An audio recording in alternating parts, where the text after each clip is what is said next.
Okay, everyone. Thank you so much for having me. I'm really excited to talk this part one with you. I'm sorry, part one today is not going to be warm and fuzzy. It's going to be a little bit depressing, but I do promise part two will be so much more fun and give you give you hope. So let's jump right into it. Intentional health. In people like ourselves, high precision professionals, health doesn't fail loudly. Rarely it does, maybe a car accident, but what it does fail very slowly and quietly before your performance actually gets compromised. And then by the time you feel it, sometimes it's often too late. So this is something that we need to be aware of, and that's why we need to be preventative and proactive with our health as opposed to being reactive. So first of all, what is intentional health? Intentional health means getting ahead of it and being proactive and stop being reactive. Our current healthcare system is extremely reactive. Very rarely do we become proactive about something. But what it means is it means running your health like you do your practice, taking care of your equipment, getting ahead of things, planning for the future, planning investments, planning new purchases. It means actually doing it with intention, not just waiting for something to happen and then respond to that health. It means that this decision, all of your health decisions, needs to be driven by data. We are not doing this by symptoms or guesswork, and we are not relying on emotion to make your decisions. And ultimately, what this means, especially with my patients, is that we are always looking 10, 20, 30 years out. Being reactive means hitting at this very moment. We're always looking at, okay, if you're 40, where are we when you're 45, 50, 65, 75? What are your goals? What do you want to be? Because for us to do that, we need to start working on that now, just like saving for retirement. Now, let's get into it because average is dangerous. The worst thing I hear is patients come into my office and they have their blood work and they say, "Well, the doctor says everything's good for my age." And I'm like, "Oh, that like just it just hurts my heart when I hear people say, "Well, it's good for my age," or "based on my age, it's okay." But what that actually means is that your health is already declining and you know it, but no one has told you how to do something about it. So, what does average actually mean? In my opinion, average is the silent killer. If your practice is average, or if your business is average, that means you're just stagnated. That means you're just maintaining status quo and you're not growing, you're not learning, you're not pushing yourself to be better or to do better. And in health, what this means, in my opinion, is that this is quiet, preventable decline, preventable being the absolute key word. Regardless, both are costing you your freedom, your optionality, and career longevity, and can take a toll where you don't actually get to leave your practice on your own terms. So, what does this actually mean? Well, right off the bat, if you're average, chances are you have more sick days, which means you've lost chair time, just right off the bat, which is having a direct impact on your finances.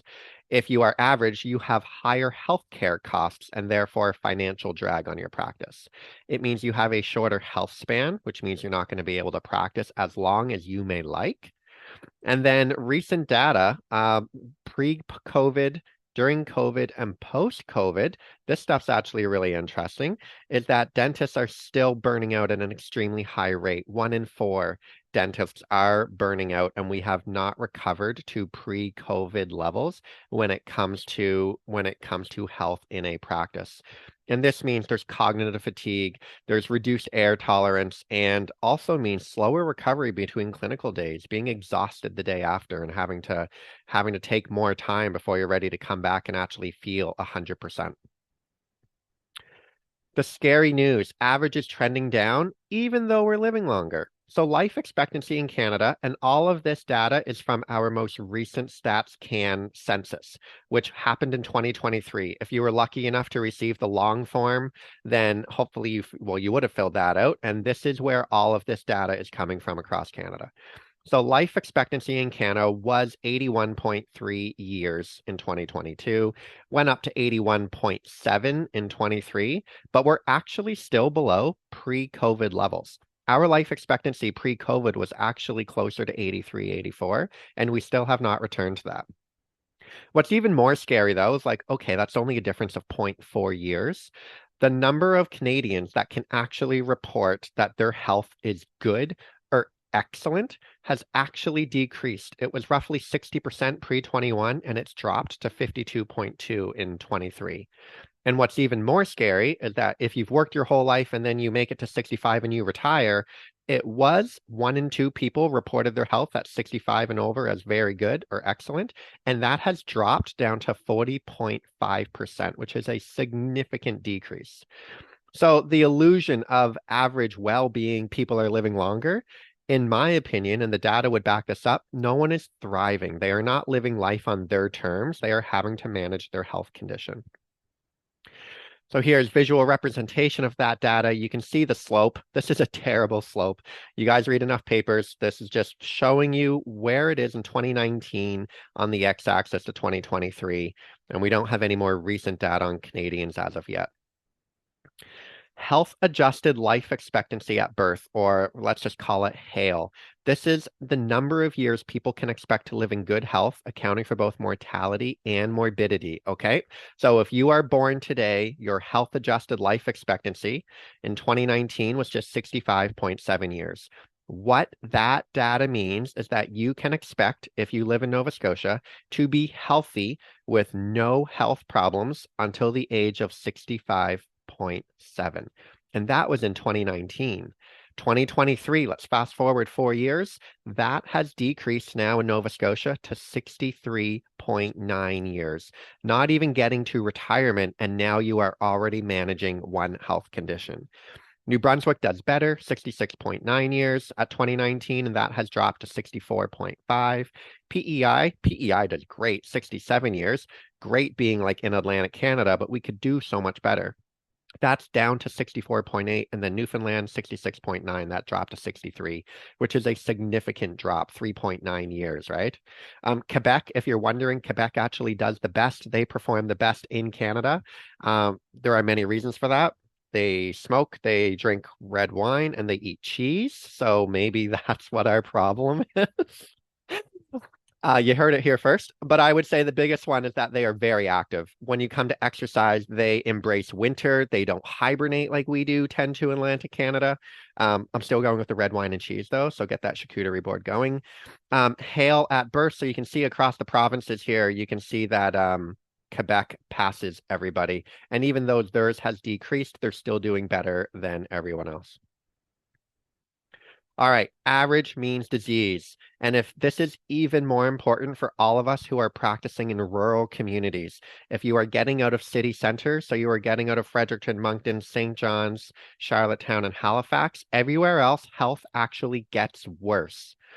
46.1% of Canadians now have one or more chronic disease. And what does chronic disease mean? It means you've been diagnosed with high blood pressure, or you have plaque in your arteries, or you've had a heart attack, you've had a stroke, you have chronic arthritis, you need a hip replacement, or we have mood disorders. Majority of all these chronic conditions are actually modifiable, which is why this needs to be so preventative. But why does this even matter, right? Because if you are just average, okay, that means you have higher overhead. Let's just turn this into terms you're aware of. You have higher costs. You have employees that aren't showing up. You are having to manage more things and take your capacity away from actually working with patients into dealing with other things. Here we go. Canadian average was about 46%. Nova Scotia beats that because we want to be better than the rest of the country, right? And then Newfoundland beats us. So not great. This is not the kind of winning we want to be doing in Atlantic Canada. We want to be doing better than this. A little more scary is that few Canadians actually meet 150 minutes per week of activity. And this is just moderate to vigorous activity. This is walking. This is not getting on a treadmill and sprinting and taking you to max heart rate. This is actually walking, walking with a friend, walking at lunch hour. Less than half of us Canadians actually hit this target.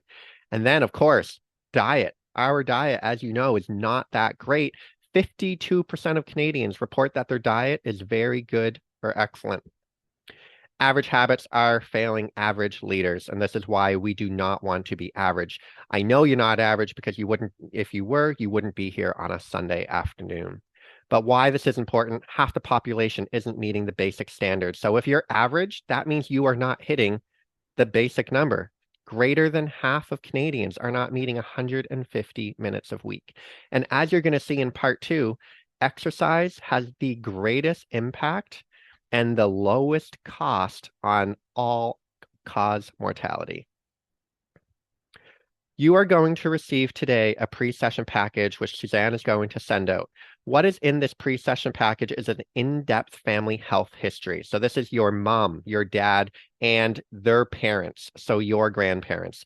If you can fill that out, what it's asking is how old were they when they passed away? What did they die from? And what health conditions did they have? If you cannot collect all of that data, that's fine. Do the best you can. But it's going to be really informative in part two, because in part two, we are going to go through the top 4 killers that are going to bring your health down or that puts you at greatest risk, which is going to be cancers, cardiovascular disease, metabolic syndromes, and neurodegenerative conditions like Parkinson's, Alzheimer's, dementia, multiple sclerosis. I want you to get the most out of part two, which means you don't need to pay 100% to that if you have zero family history of Parkinson's. But if you have a strong family history of cardiovascular disease, I want you to get as much information and take from me as much as you can so that you start preventing that as soon as I see you in person in part two. Family history doesn't mean it's a guarantee that you're going to get it.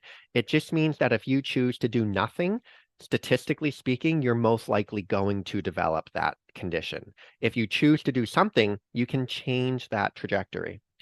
And then you're also going to get a health snapshot. And the health snapshot is your most recent blood work.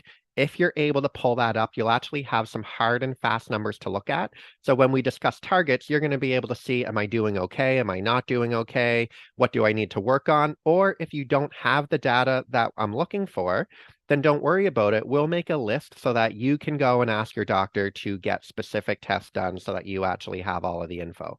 That way, in part two, you are getting absolutely the most amount of relevant information to yourself. None of this information you fill out is going to be shared with me. This is just for your own use. None of it will be shared. You don't have to share it with anyone else. It is just there for you so that you understand where you stand. All right. And about me. This is what I love. This is a passion of mine. My background is sports med, so I've always been very active. So treating a lot of pain, doing a lot of knees and hips in Nova Scotia, weekend warriors.